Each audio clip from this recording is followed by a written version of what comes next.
จะได้ผู้หญิงอยู่บนห้างเขาน่ะ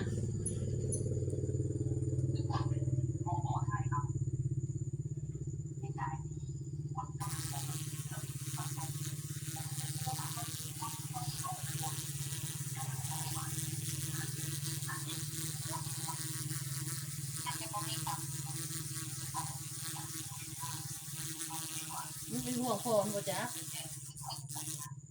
ห่วงพ่อเป็นห่วงพ่อห่วงแมวจักหมู่ไปนะจักของเขาแล้วท่านได้เฒ่าเนาะเพิ่ง30ปลายปีบ่แม่นบ่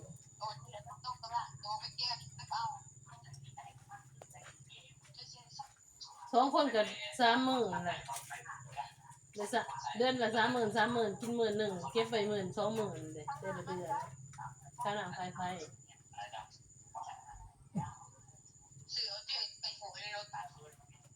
าน้ำค่าไฟค่าห้องก็มันบ่เบิดพอหมื่นดอกกันเหลือกิน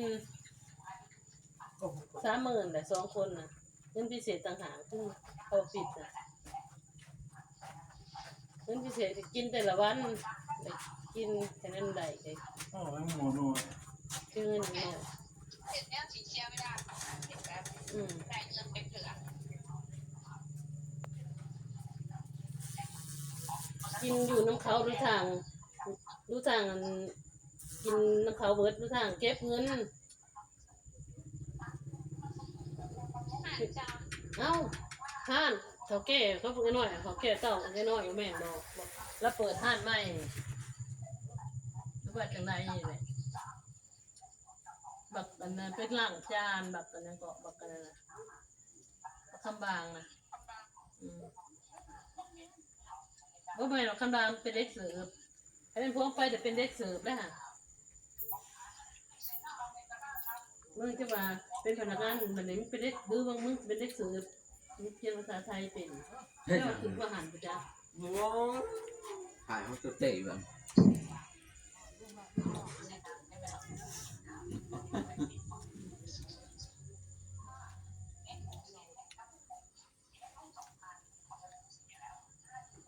พุ่นตัวแม่ตัวใหญ่กว่ามือกินดอกมันนี่ได้นี่แล้วมัน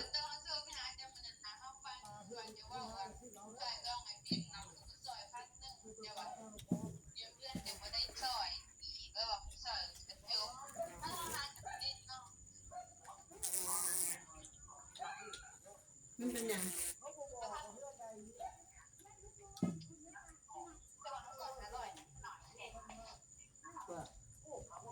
มันเป็นยังไงโทรพอดี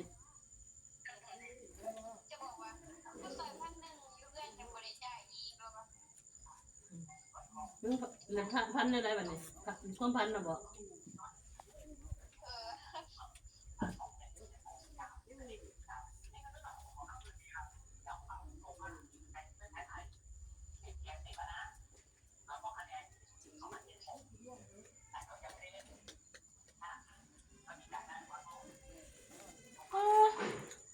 ย่างปาก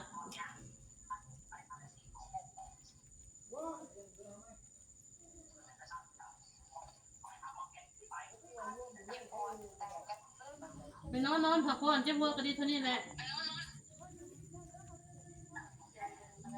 ยินบอกหาพักผ่อน